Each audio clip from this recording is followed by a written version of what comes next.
I do think the promises of God are our way of responding to the tragedy of mankind.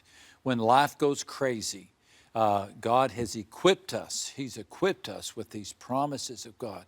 And when you look at the men and women in Scripture, what they had in common was that they believed in the promises of God. You know, Abraham built his life on the promises of God. Noah heard this crazy vision that a flood was going to come, but that he was going to be saved. So he built his whole life upon that. Moses stood strong on the promises of God, and that's what gave him the power to lead the nation of the Hebrews through the wilderness.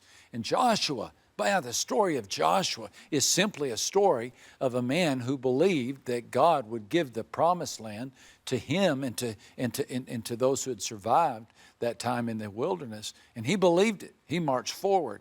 And so really the Bible is stitched together with promises and people of the promise. It really is. You know, it's just stitched together. Think about the apostles. Jesus, before his ascension, says, now go to Jerusalem and wait. And there you will receive power from on high.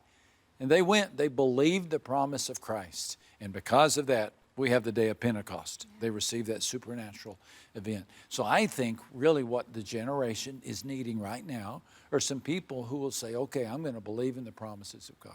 We've got racial unrest everywhere. We've got fear about the economy everywhere. I don't know about this pandemic, but I'm going to stand strong on promises of God.